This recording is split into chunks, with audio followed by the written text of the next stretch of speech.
Anna Prani, and today I want to have one of the most important conversations that we're going to have. If you're going to follow me, then this is the piece that we got to get really serious about. Because if you're going to defeat hustle culture, if you're going to go against the grain, you have to do so intentionally or everything's going to break. So today we're going to talk about how to reclaim at least 10 hours of your week back so that you can have a life, which is the whole purpose of having a coaching business in the first place. Am I right? So we're going to get into it. I'm going to give you specific examples and activities. Let's do this.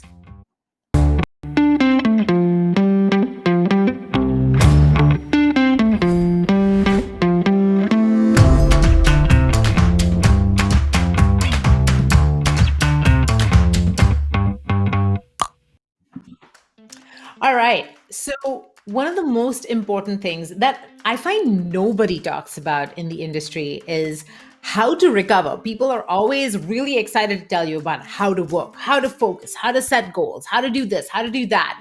And the problem is, if you are a type A overachiever like moi, or whatever type you identify with, the fact of the matter is when you get into entrepreneurship, the lines blur, right? There's no structure. No one is setting your hours. No one is telling you what the parameters are. You get to define what success looks like, and everything can get very, very out of control really, really quickly. Does this make sense to you? So if you're watching this live, give me a live in the comments. Hey, Maria. Maria's here. Awesome. Maria's on our coaching team. She is actually our director of coaching. And she's here watching with me. And big shout out to Maria, because Maria actually gave me a book recommendation that made me decide to do this as a live today. Tell me who's live. I love seeing my live users here. And if you're watching the replay, give me a big old hashtag replay so that I know who my replay people are, because I know this time frame doesn't always work for everybody. All right. So one of the things I really, really want to talk about, and I'd love to get your input on before we even get into the details, is, do you know how you best rest? How many of us are really clear about how we rest? Do you know how you rest? Put your answers in the comments, please. Hey, Hinda, there's Jessica. Fantastic. So tell me how you rest. What are some of your favorite ways to rest, recover, and rejuvenate? Right? Put those in the comments. I really want to, and I'm sure you're going to give me loads of ideas, and I'm going to learn as much from you as you do from me. So put that in there. Now, I want to kind of start this off by spiritual study. I see that. That's cool. How else do you rest? I mean, sleep is an obvious one. I'm a huge believer in naps. Naps are one of my favorite ways to rest. I know everybody doesn't feel like they're a great napper. Wait, I have a proof of that. What do you mean? Like right there, that's you preparing for this live today with P. That was me like 10 minutes ago. Yes, that's P, our cat, sleeping on me.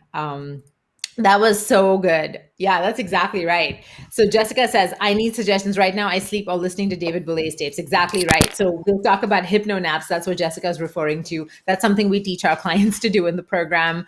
But I mean, there's just so many great ways to recover, rejuvenate, and just regain your energy and your spark. Because if you don't recover as hard as you play, then you don't have longevity, right? You can sprint for a while, but you're going to crash.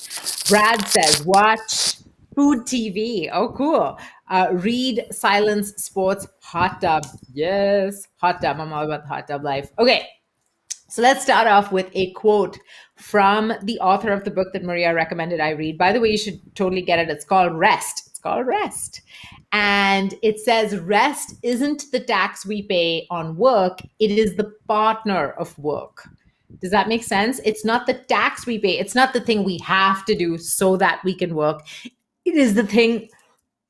I'm doing that like really sexy thing I do sometimes when I'm really excited. I just inhale saliva. Does anybody else relate? Why? Just why? Momentito. All right. So I love this concept. Like, I remember when I read that, I was like, I need to write that down. I immediately went to my phone and I wrote it down in my notes, and then I journaled about it. And I was like, that makes so much sense.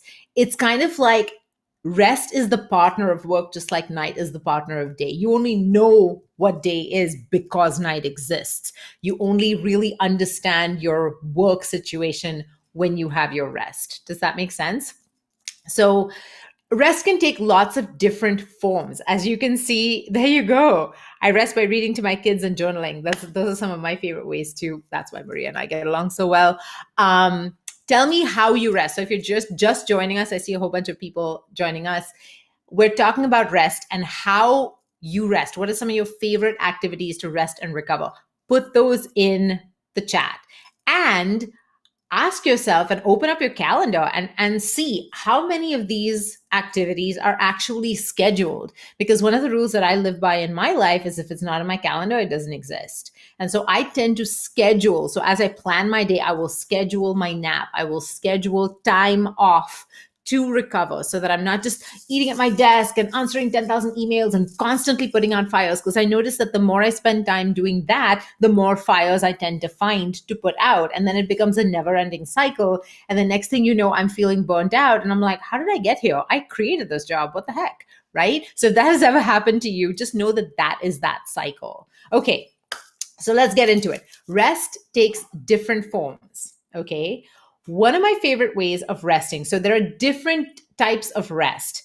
And before we even get into the activities of it, I want to just kind of give you a sense of the different types of rest.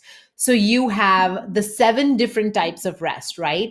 So you have physical rest, which is obvious. Like if you're exhausted, you're tired, you've been on your feet, or you've been sitting, kind of your eyes are glazing over. How many of you can relate to Zoom fatigue? Sometimes at the end of a day of long meetings, I'm just like, oh my God, I can't, like my eyes don't focus anymore. I just can't do it anymore, right? So that's physical rest that you need.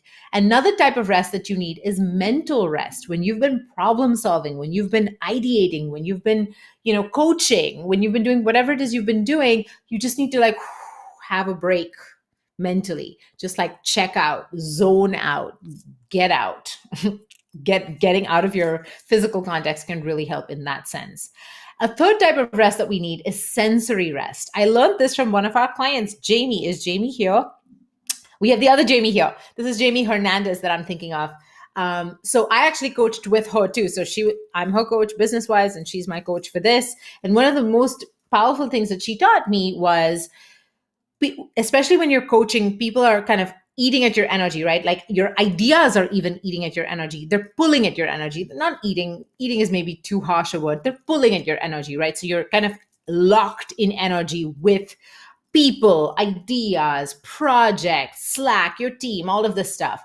And so you need to sort of close that loop and take your energy back from time to time. And what I remember, I went through a phase when I was feeling really kind of empty. I was feeling a little bit burnt out. And it wasn't because I was overworking. What I realized was that the quality of my rest had completely gone in the toilet. So here's what I was doing. I was talking, like I was doing my coaching, I was going to meetings, I was making decisions, I was reading my business books, all of this other jazz, and getting coached and all this stuff.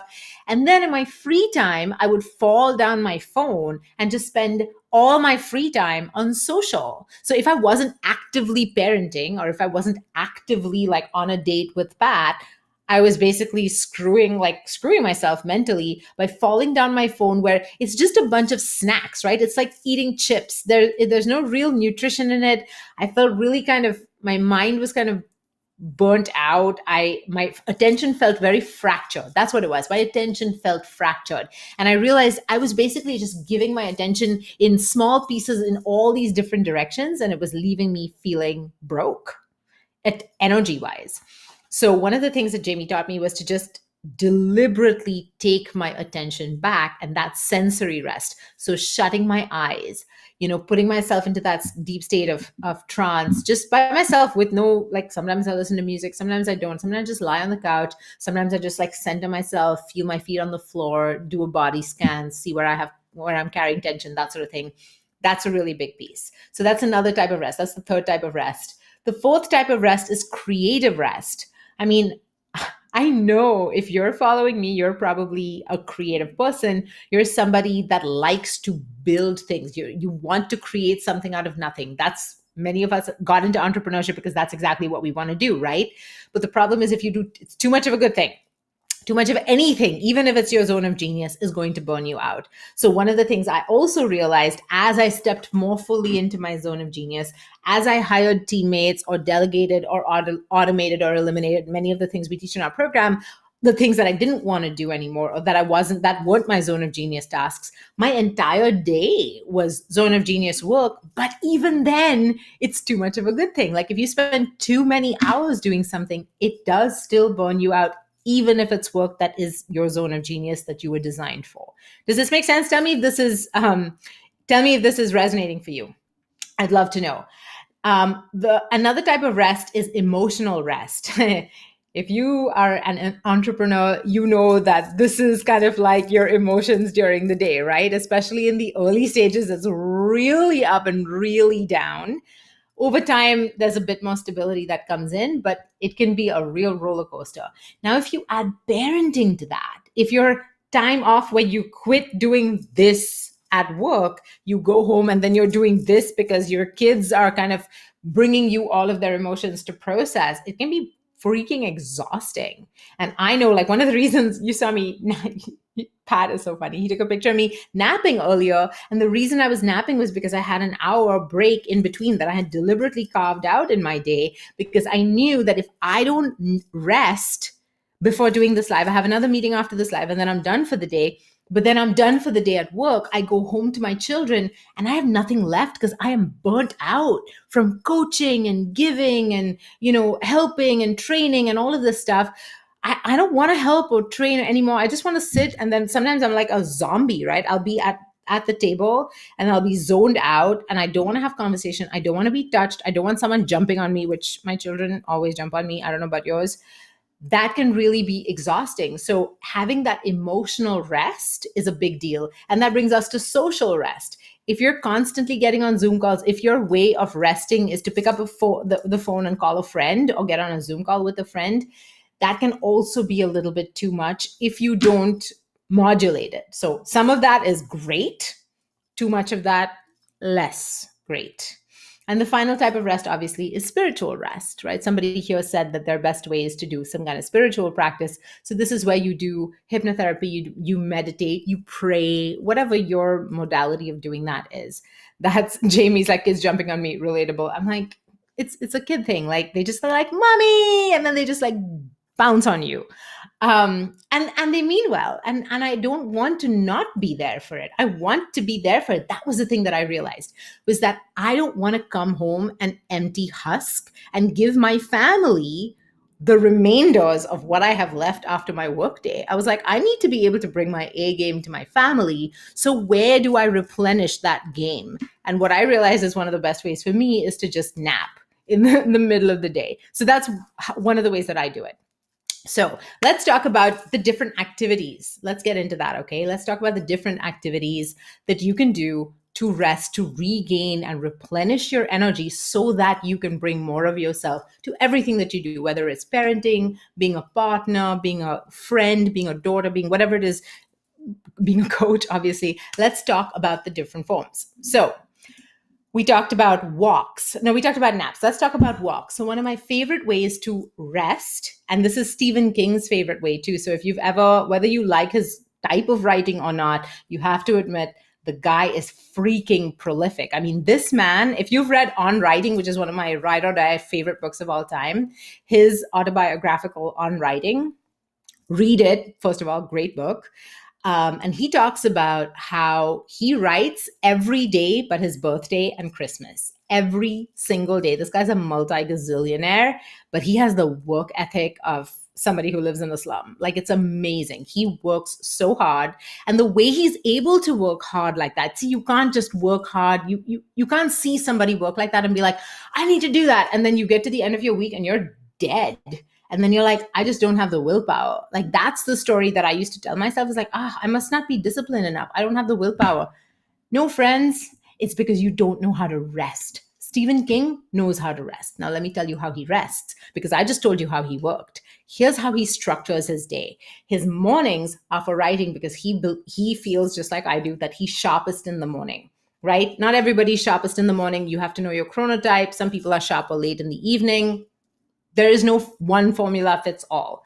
Figure out when your energy for creative work is the highest. Different people have different energy for different things.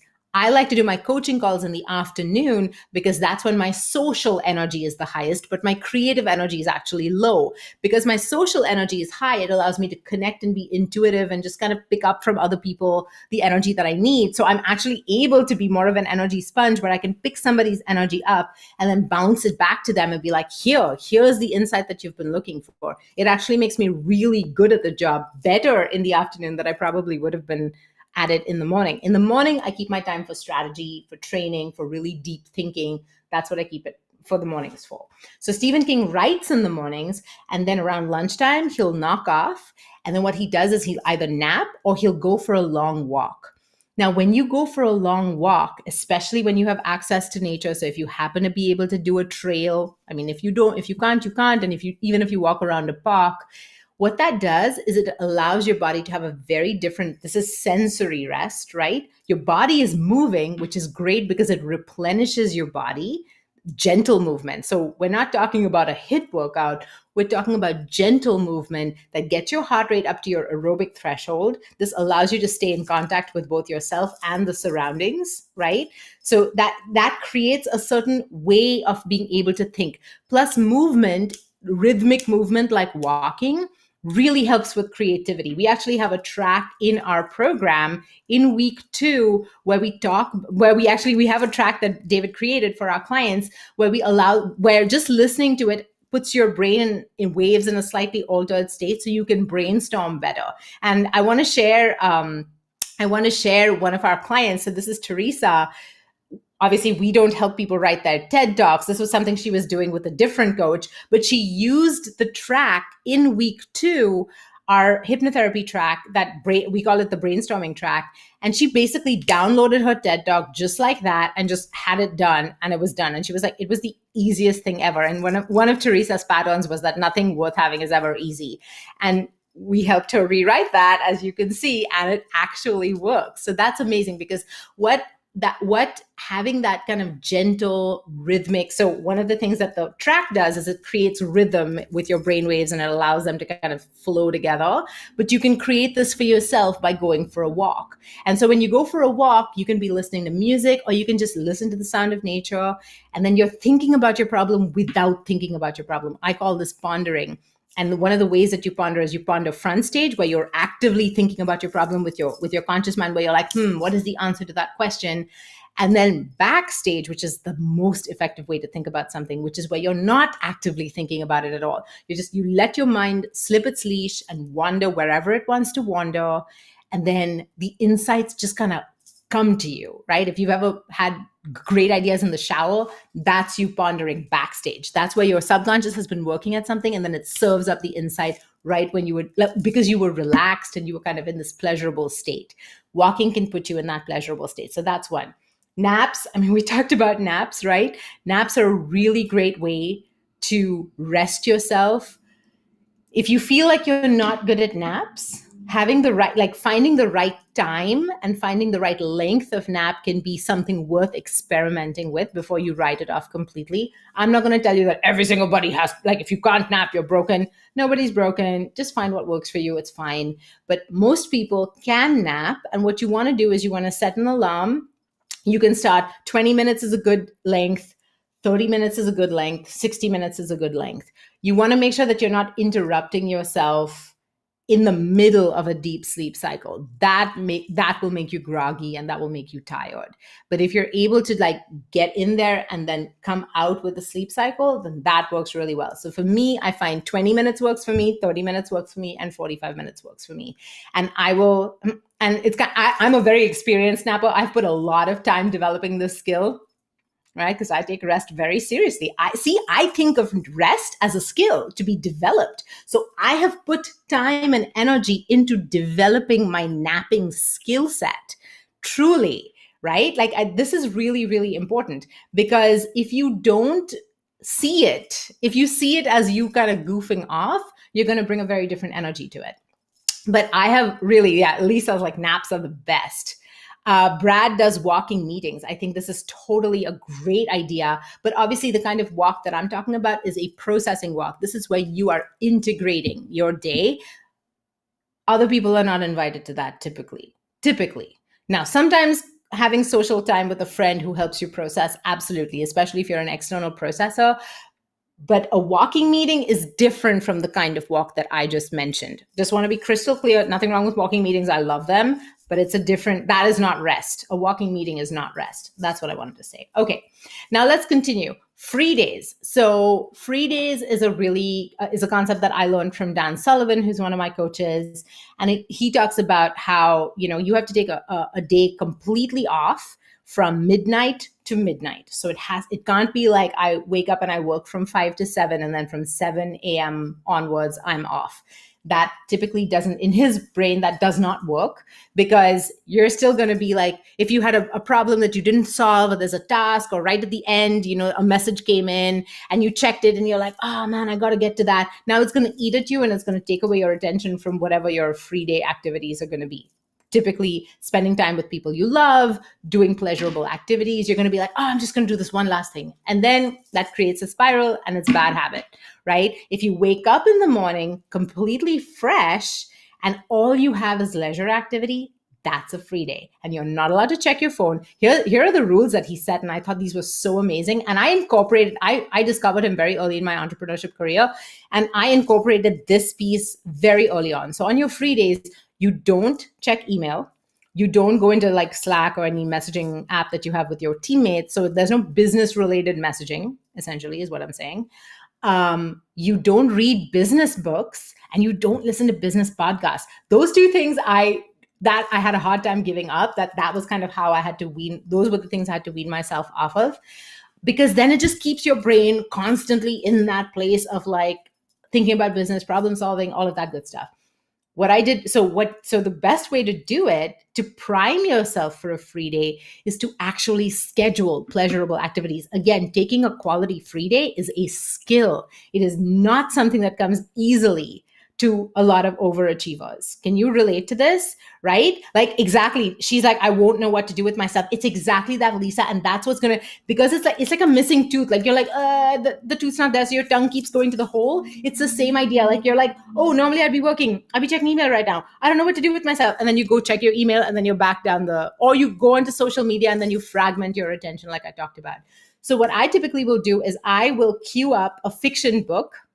So I'll go find a book. I'll reach out to my reader friends for recommendations. You've noticed I've done that in our group. I'm like, guys, I need a new book. I have free time coming up. Like, tell me what book to read. And I will find something that is fiction. So not nonfiction, or if it's nonfiction, it's not business related, right? So I read Rest on my last break, but it was not business related. It was more it was nonfiction, but it was in this other realm. And I did also have a fiction book that I was reading.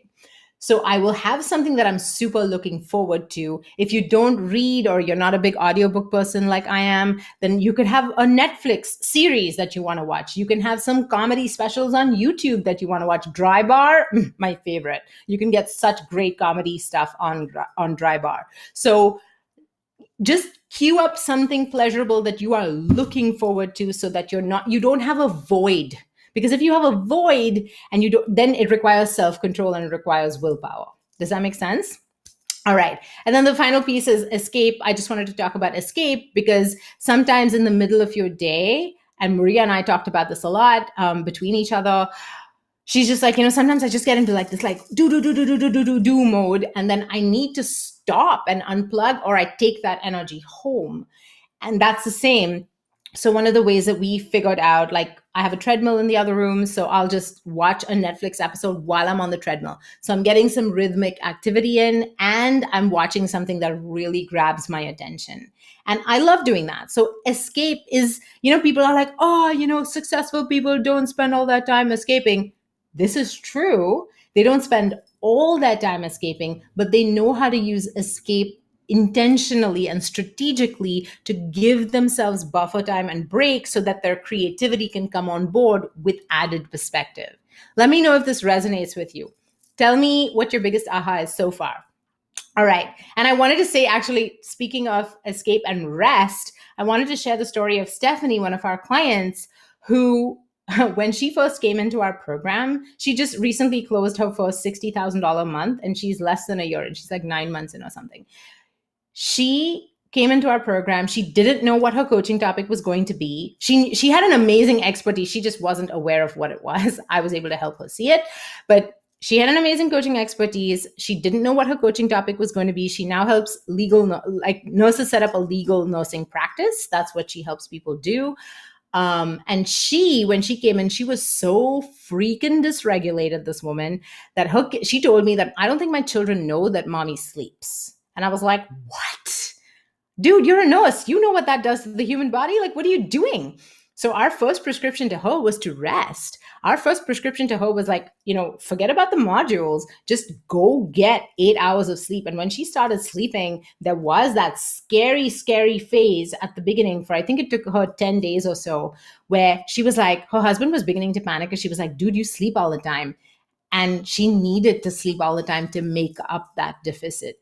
But then once she got to the other side of that, once she was kind of more regulated, she was like, oh, I'm thinking so differently. My response to the stimuli that I'm getting, my response to conversations, the way that I'm noticing opportunity is so different. And I was like, you think?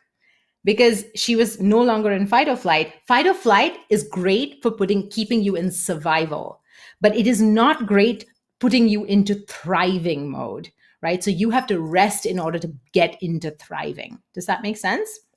All right.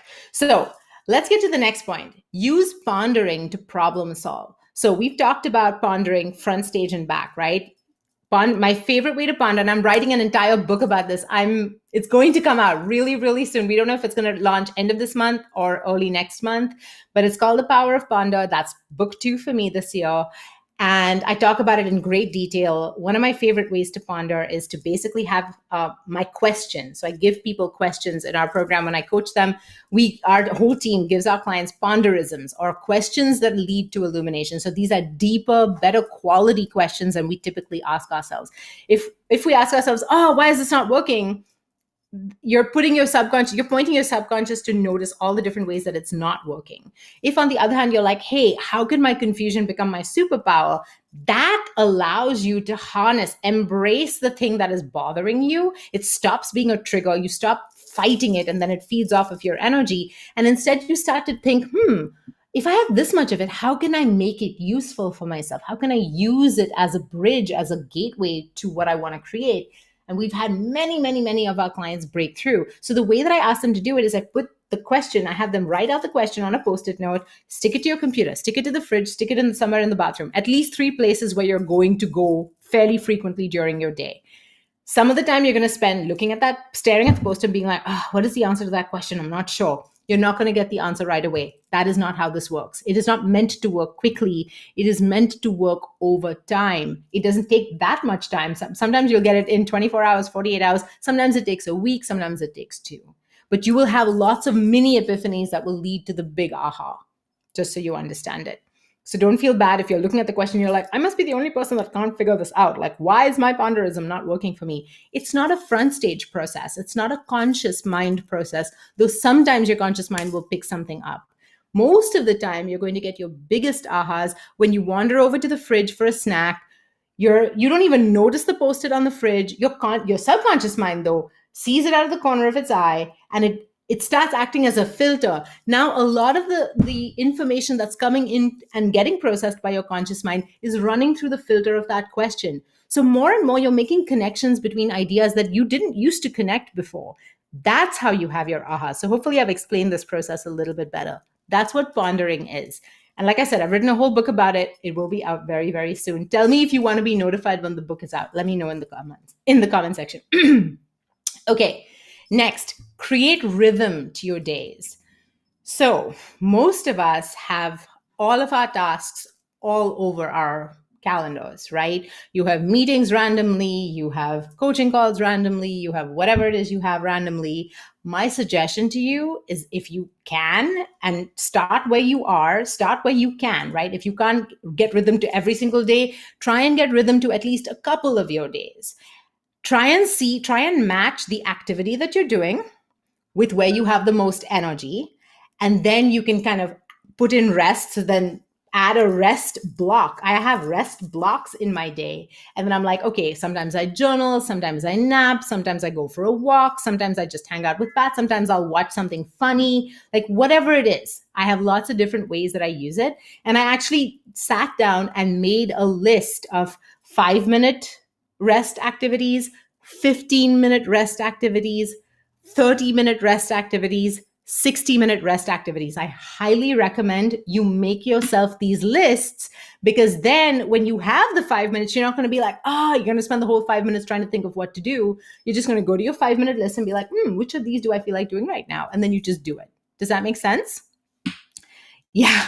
Yay. I love this. I know, Hinda, right? Like every entrepreneur needs this and nobody talks about it. I've never heard anybody teach this stuff before. It's so frustrating because without this piece, none of the other pieces work long term. You end up burning out and you think, I must be broken. I don't have willpower. I'm a broken human that can't keep promises to myself. It's a little bit like taking a deep inhale and then holding your breath and expecting to go the rest of your life with that breath. Like it just doesn't work. You have to exhale for the inhale to make sense, for the inhale to be effective, right? Okay. Point number 4, I have said this before, I'm going to say it again. It takes discipline to rest effectively. And I'm going to explain what I mean by that. So it takes discipline in the sense of rest itself is not like a white knuckle activity, but you're going to get distracted with email that come in. You have to remember when somebody has an emergency that they bring to your attention, you have to really stop and ask yourself, is this my emergency? Or is this their emergency? You will be amazed. I just saved you, I promise you, I've just saved you 2 hours this week, just with this one question. Just this one question, right? If you just stop and ask yourself, okay, is this my emergency or is this that other person's emergency? You can take your time. You don't have to respond or react to everybody else's emergency. You can just take the time, decide if it's your emergency, decide if you want to get involved. You maybe don't need to get involved right that second. Sometimes giving the other person time to absorb their deal, time to figure out their own way will actually empower the other person and make them more capable in the long term. Okay, so keep that in the back of your mind. Ask yourself, is this my emergency? Is this their emergency? You're going to have, again, if you leave a void, right? If you don't have the discipline where you've set up a really sexy, exciting rest day for yourself, you're going to get sucked right back into work. You're going to get sucked right back into habitual patterns. So make sure that you sculpt your rest days the way that makes you excited to hit them, right? Where you've got lunch with a friend and you've got a book that you're listening to and you've got some hobby that you're exploring. Maybe you have a workout plan, like whatever that looks like for you. Make sure that you've stacked it, you've put it in the calendar, and that you're going to keep that appointment with yourself because it is as important as an appointment with a client. Okay? And then the final part is know what to focus on. So obviously, if you're going to be resting effectively, you have to open up time. And if you want to open up time, that means you need clarity on what to actually focus on. This was another piece, right? These pieces go together. That's why our entire program is designed around helping people get clarity and simplifying, because a lot of us type A overachievers, especially when we're stressed, especially when we're not rested, what do? We do more stuff. I will tell you this for myself. I can tell when I'm stressed, when my to-do list becomes like a mile long. The moment my to-do list starts to grow past like 3 or 4 things, I'm like, oh, I must be stressed. I'm writing a whole bunch of shit on my to-do list because I have no idea how to prioritize this. And the reason I have no idea how to prioritize this is because I am tired. I'm in fight or flight. I'm now working from a survival, gotta get that stuff done. I have like this crazy like biological urgency, which doesn't connect in any way with the tasks on my list. Then I know, forget it. Everything else can wait. I just need to recenter. I need to re-regulate myself. And then I'm going to come. Half those things will disappear by themselves because I didn't touch them. And the time frame, just the window shut. Yay, I don't have to deal with them anymore. Some of them I can eliminate because they never were important in the first place. And now that I have myself back, I have my brain back on, I can see them and I can be like, why was I stressing about that? I don't need to do that. Nobody needs to do that. Does this make sense? So I just kind of like really, you have to re regulate yourself when you get to that place. Knowing what to focus on in your business will open up the time for you to rest. One of the things we're really looking at for 2022, or maybe even the last quarter of 2021, is seeing, and this is a conversation my leadership team and I are having, is there a way for us to transition our entire team to a 4-day work week? Can we do that? If we did that, either we do a very, very short workday, like a 5-hour workday, 5 days a week, or we transition to a 4-day work week, and not one of those 10-hour workdays where you're cramming 40 hours into 4 days. No, no, no, no. You're having a regular workday and you're just lowering the number of hours that you work per week. So you have one day for personal development. Like, think about how powerful your team, or even you, if you're a solopreneur and you're your own team, great. Think about how powerful your day would be. And think about how powerful your life would be if you had a whole day where you were scheduled to just think about designing your business, your life, your marriage, your parenting, and all of that stuff. I started doing this way back in the day where I would take Friday afternoons off. Back in the day, I didn't have the whole day. I couldn't take the whole day off. I used to take just Friday afternoons off. And then for the longest time, I took just all of Friday off. I know, right? During the pandemic, when we had children home and whatnot, I would take the day off of work, but I was obviously full time with parenting. Now that kids are back in school, now we're resculpting the week and I've taken Fridays off again. So typically I'll take Fridays off 100%. This Friday I'm working because I'm training my team, but for the most part, I don't work Fridays. Think about that. That means I have a day to plan haircuts and doctor's appointments and osteo appointments. I have a day that I can nap and have like a 2.5 hour nap if I want it. Sometimes I really need that after a difficult week. I have time to replenish my energy so that when my children come home and I'm going to spend now the whole weekend with them, I'm back, I'm embodied, I'm present, because I filled up my own cup so that I have something to give them. Does that make sense? Does this make sense? Yeah. So Lisa says, Fridays are my day off, but I'm not very good at respecting it, which is why I had point number 4, Lisa, which is rest requires discipline. You need to design it and you need to understand that rest is a skill, because when you come to it thinking, oh, hey, okay, I'm learning how to rest effectively. It's kind of like mothering. It's kind of like breastfeeding. It's kind of like many of these other things that are supposed to be innate, instinctive, natural, intuitive, but maybe don't feel that way when you actually practice them. You have to remember your society and your societal pressures do not support these instinctive behaviors. So you have to be very intentional with designing them. So my invitation to you is to really look at it as a skill that you are developing, same as any skill that you develop in your business. Anything else that you do in your business, this designing your rest, designing your recovery is just as important, because otherwise you will burn out. And then none of the other skills will matter because you don't have the energy to put towards making those skills, doing the activities that those skills dictate. Does that make sense? All right. Awesome. So that is it for me today, folks. I hope you found this useful. Did I miss any questions? I don't think so. If I did, I'm going to go back into the comments after this and I will answer your questions in the comments. If we get a whole bunch of questions, we need a whole other live, we'll do that. I'm not sure how long I'm going to leave this up. So I highly recommend that you put a time in your calendar where you will rewatch this. Take more notes, because the second time you hear it, it's going to be even more impactful. Make sure that you have what you need from it before it disappears. And I will see you all next Thursday.